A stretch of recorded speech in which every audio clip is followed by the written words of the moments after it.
Hi, I'm Annika Johnson from Al Johnson's in Sister Bay.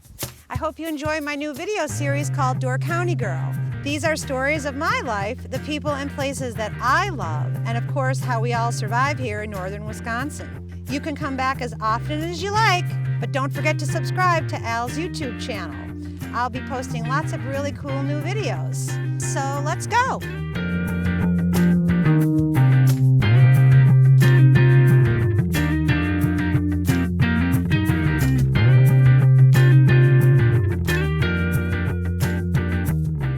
Hello everybody, welcome to another episode of Door County Girl. Still missing the girl, and we miss her. We do miss her. Yeah. So, Annika, if you're wherever you are, Yeah. we say hi. Hey. Wish you were here.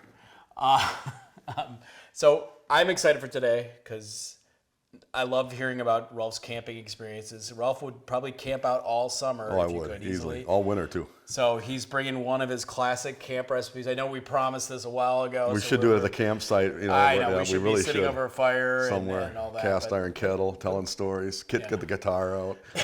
Yeah. little background music. Yeah. That'd be fun.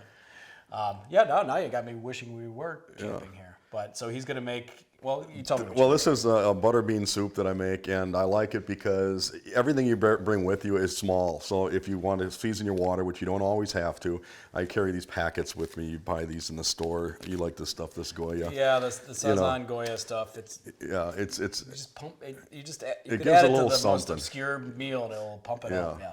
So not to give them a plug or nothing like that, but it's easy to carry, I throw those in my backpack. And what I like about this too, you get canned beans, easy to carry, canned tomatoes, easy to carry. Yeah. Carrots don't need to be refrigerated. Onion doesn't need to be refrigerated. I like to carry potatoes a lot of times too. Celery works great. In this case, we're using celery, potatoes, and onions. Your classic, that starts every soup pretty much at Al's, right? Yeah. You have mirepoix. Yeah, basically that's all it is. And speaking of that, if you want to do the honors of chopping that up, I'll yap a little bit. So you want this? Yeah. Fine or not? Yeah, okay. I like it fine because it lessens the cooking time. If you want, if you have more time and you're sitting out at home, a nice hearty meat or a hearty meal version, but this would work well. Yeah. And you can use a dark broth, and you could add beef to this if you wanted to, and it turns into kind of like a stew. Mm-hmm. Maybe a little red wine in there. Actually, there you go. I mean, I would carry a bottle of red wine to the campsite. So this is a versatile recipe. I mean, and you can add other things to it. Like I say, I do it with potatoes. I add sweet potatoes. Oh, one thing I did learn, I should say, don't ever use Idaho potatoes when cooking soups. You're gonna I can only imagine the Idaho potato board. Yeah, is well, I come love after us Idaho potatoes for everything, but use a white potato, Yukon Gold, or a red potato, because I just noticed that last time I did try some Idahos and they just dissolved. So I called up the potato board and they said, no, you want a low starch potato, like a white potato. They're too dry, right? Yeah, and they just so it basically just dissolves. Water absorbs to it and it just turns to a mush. So I learned something new there. And you called. Go back to calling the potato board. I do that a lot. I do that a lot when I have. Which potato board did you call? This is one in Idaho. They actually really? Simplot. Yeah. Wow. So, because I called Simplot before because I was upset one time about their French fries, and they said you're not the only one that had a concern. There was a drawback. They weren't frying up right. I did that once years ago with Sparbo eggs out of Minnesota. Jeez. So, and I actually talked to Jack Sparbo, who owned the company. I mean, this is a perfect thing to illustrate. When you're using a food every day, and you're using mass quantities of it, when there's a slight change in something and what your ingredients are. Years ago, we had a popular bacon. I'm not going to say the name, but they said, we did nothing. I said, you did something. And they said, we did nothing. Same with their sausage. And I found out when I called the plant up and I talked to some guy on the floor, he said, oh no, it's way different. And I said, well, they're telling me they changed. He goes, no, because I've worked here for 40 years. Yep, it's changed. Like they did something different. Yeah. So don't change your recipes because once we're stuck on them. Once we use we don't want to see new and improved. Customers for life. You don't want to see new and improved anything if they're really improved. So again, cut these kind of small and fine, and again, super simple. Throw the ingredients in your backpack, or what I always do is I have a cooler at my campsite and I just leave everything in there. Whether it has to be cold or not, doesn't really matter. Use it more as a dry storage. Flour, I got some flour. Sometimes I make it with the potato flour to keep it gluten-free if somebody specifically asks for it that way. But flour is always more readily on hand for me, so I'm using flour today. We're going to throw that in this little bit of pot of oil. Thank you for bringing the world's smallest carrot for me to chop up too, by the way. I bought the organic ones. The organic. And I didn't peel these. You notice that I scrubbed them. I really. No, I like. I love the carrot like this, and I just scrub it real well under cold running water with the brush, and I think it's much better. First vegetable I ever grew when I was a kid. My mom set up a garden for me, and it was carrots. And I grew every kind of carrot I could come up with, and I would just pull those things out of the dirt, slap them on your jeans, and eat away. Yeah. They were just so good. You're probably you got some good immunity now too. Maybe, yeah. There's something about eating stuff right out of because there's, there's some science thing behind dirt and food and stuff. I'm sure, yeah. But I love that stuff.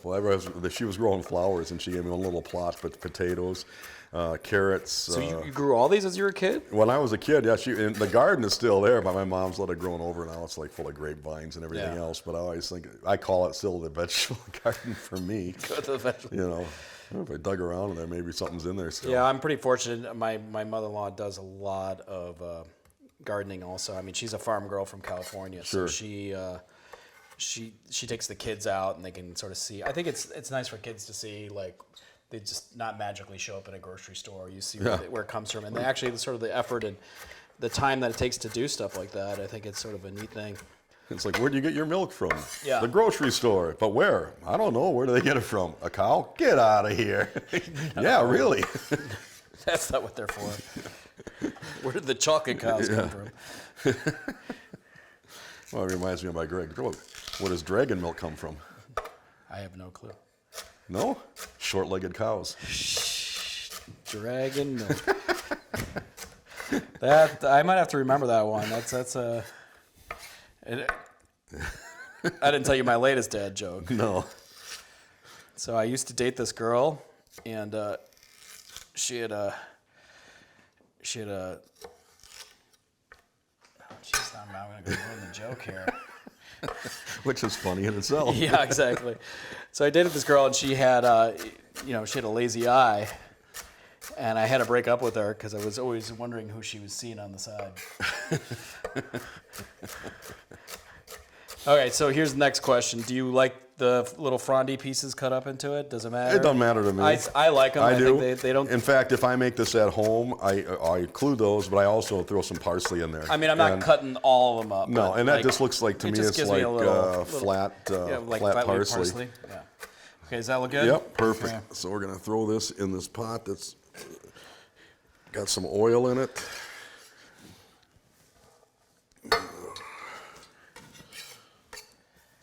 So when you're at the campsite, I mean, you obviously don't have a cutting board. How do you? Actually, I do have a cutting board. Bring a little cutting board with? I do have a little cutting. I have a roll-up cutting board. Okay. And that works great. Oh, yeah, those little plastic. Yeah, that's a really good idea. And probably awesome because you can. I like the ones that kind of flat fold. Yeah, because you can just dump it right in the pot. Yeah, you just fold it like this and just do it like that.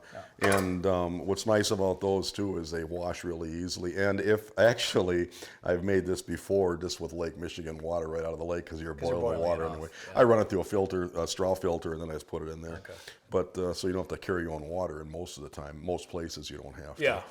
So I mean, when you're camping, you're like off the grid camp. Like it's Rock Island. Yeah, There's no amenities. Yeah. The only thing I brought with now on a regular basis is a hand crank radio. It's got a little solar pop up. Okay. What's nice about that, you can charge your phone on it as well. Yeah. So I was like, "Hey, you're bringing your cell phone camping?" I'm like, somebody might have to get a hold of you. I just recently got a little solar panel. It looks like a cell phone, but it's actually like a flashlight. It has a compass on it. And you can actually plug your cell phone in and charge it on this thing. And you can charge it up ahead of time, so you can always, and if you have the sun, it always sort of keeps up with the charging. So yeah, it's pretty neat. What's nice about some of those too, though, that you just described there, they're getting smaller now, so you don't feel like you're carrying a big brick around with you everywhere you go. No. And if you need it for an emergency, I definitely. Yeah, somebody has to get a hold of you, but 9 times out of 10, somebody calls you, so they had to get a hold of you. It's like, hey, did you find out what the so-and-so did last night? I was like, that weird? Yeah, I know. Like you called me for that, like you think something really major is, and they're like, yeah, I was just wondering. Yeah. Like classic, my mom last night, so her washer went on the fritz, so I bought her a new washer. And I told her yesterday, I go, how do you like your washer? She goes, oh, I like it, but I had to label the buttons because she didn't want to use all the other things on the thing. She didn't want steam, all that stuff. So I put little day dots. I said, just where, leave it here, leave it on that. and I've numbered them. So you push this one once, this one twice, this one third time.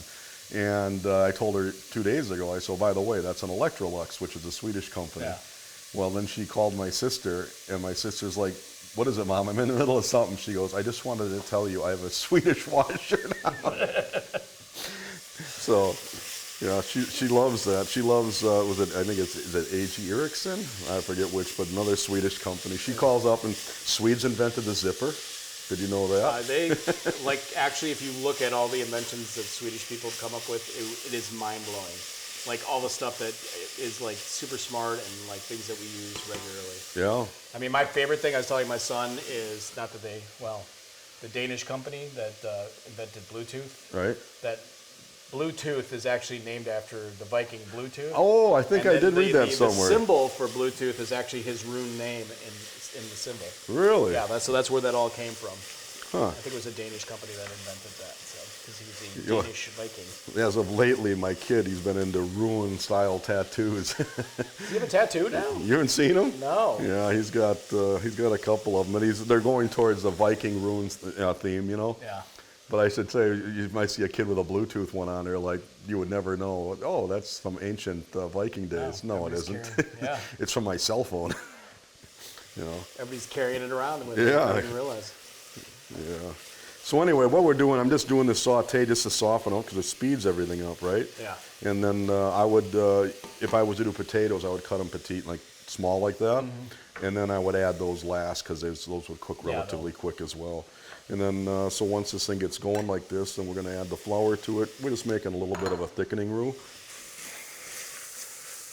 So basically the fat from the avocado oil. And Yep, the and the reason I chose the avocado oil as of lately, I like it because it has a very high smoke temperature. That's why I like it too. And yeah, you can forget about it. Sometimes I do, and I'm like, uh-oh. But No, you're back there, and it's not scorched like a canola or olive oil No, might and be. it's a very neutral taste Yeah. too. So like I think even more, like I can smell when you heat up, vegetable oil, you can smell, oh, that's vegetable oil. And with avocado oil, you really don't get that. And I think it's always a shame if you use extra virgin oil, which is very expensive. Yeah. Not that avocado oil is cheap, but to waste it when you can use, you want the flavor of the extra virgin. Yeah. That in there. So, all right, if you could do me the favor and pour that water in here. Okay. That's just 2 cups of water. So this would also be the time when you want to add your wine or something like Yeah, that too? yep, because you'd want to scrape the bottom. Yeah, it would deglaze the pan. Yep. So if you were going to make a stew or something like that, you'd throw the beef in there with the flour and it coats it, and it gets it really, really nice tenderness, but at the same time it gives it hardiness too. So we can go ahead and let's throw these packets in there. If you throw that one, I got this one.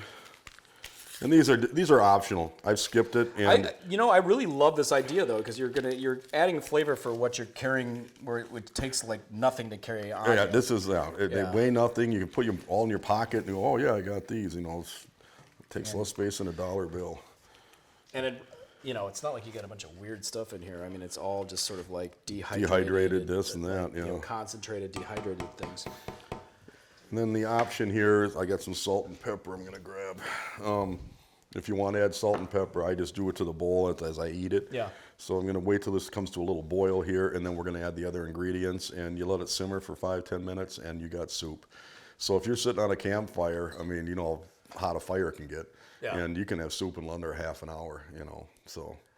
And there's something about dining al fresco in the woods. And then just making it yourself, Yeah. and just going to it, By comparison, I watch some of these guys that do it on YouTube and stuff like that. It's getting a little crazy. Some are really good though. Some are just unbelievable, but a lot of them are just car campers, and I like that too. Yeah. Well, I think there's something that like making soups or that kind of thing that just lends itself to camping. I think the other nice thing is you do get a lot of that smoky element just from the campfire. I do like this. I do like a smell of a campfire. Yeah, and it goes into the food. It emanates it a little bit, and it's not over the top, but like you just definitely have a little bit of that to it. Yeah. So. No, and there's something magical about sitting outside too by a campfire. This summer has been crazy hot. Yeah. I don't do that. I try not to cook anything hot then. I try to bring colder items with. But, or stuff I can just eat out of the package. Like I'll eat a cold can of beans out of a can before I'll heat them up on a hot day. I just don't care for it. That. Exactly. All right, so here we got a nice boil going, so let's go ahead and dump those tomatoes in here.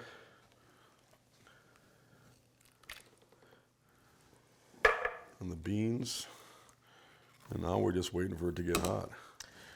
And the beans would probably naturally thicken it a little bit. With It does do that, so it'll soak it up. So sometimes I'll come back after a day or two, and then I'll have to add a little more water. Do you drain the can out? I mean, I'm sorry. Yeah, I did drain. I did drain and rinse them, but sometimes I don't. You could use the liquid. Yeah, so I'll throw that in there. And let's say you had too much liquid, and it was, as long as it was seasoned good, use a strainer. Just strain some of the liquid off. Use it again later. I did forget some basil. That I should have used some basil. Here, I'll go get it for you. I know right where it is. You got some? Yeah. But just a pinch or two of basil in there, and dry it again, because if I'm carrying it camping, I just should have carried stuff. So, yeah. That is not the basil. Here it is. Sorry. That should be good right there. And as soon as this comes to a boil again. So have you ever gone for the full, like, forge the meal, like find this, find that in the woods? No, and I don't know if I could. I tell, and somebody asks me, like, how long can you live out in the woods? I go, probably not very long. I love watching those survival shows because it's like, wow, and 50 days doesn't sound like a long time, but to me, 2 weeks would be a long time.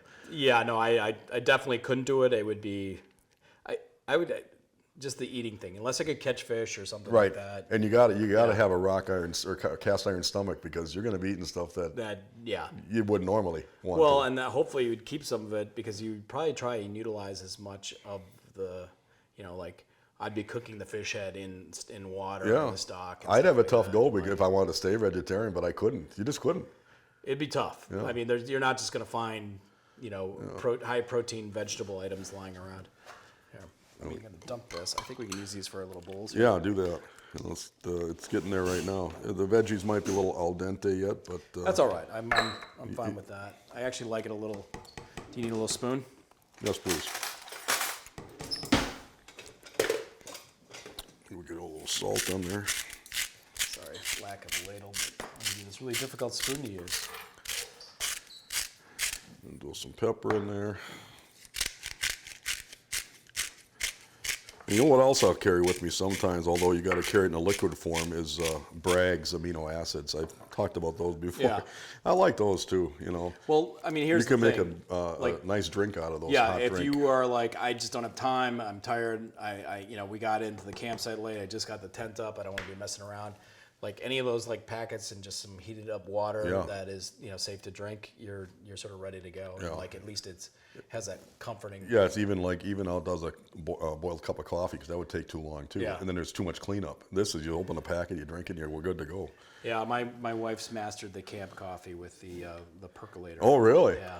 Does she do cowboy style, where you don't ever throw the grounds out, or does she replace the grounds? No, she replaced the grounds. Because some of those guys, the grounds go to the top in the end. They're packed full, and they're still pouring coffee out. Just keep on pouring. They just keep adding more grounds to it and more water to it.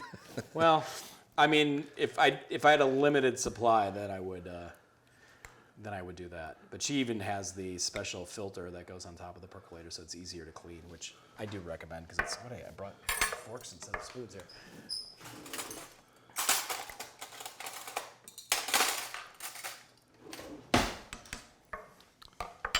Well, this would be me sitting down on a tree stump somewhere in the middle of the woods. Okay, I'm gonna.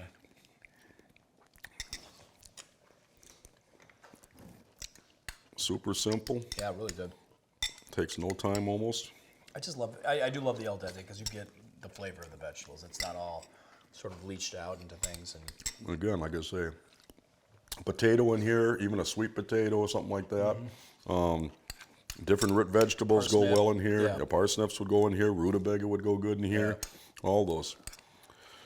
Well, so there you have it. This is something that I would advise if you're a camper and you want to go light and easy and still have a very, very, very nutritious and fulfilling meal. Yeah, this is great. This is so, really good. Again, don't forget to like and subscribe. Just click the goat down in the corner. It's really pretty easy.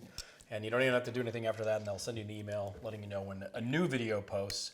And then if you haven't checked out some of the older ones, check it out. That's sort of, I mean, we're up to almost 170 videos. Wow.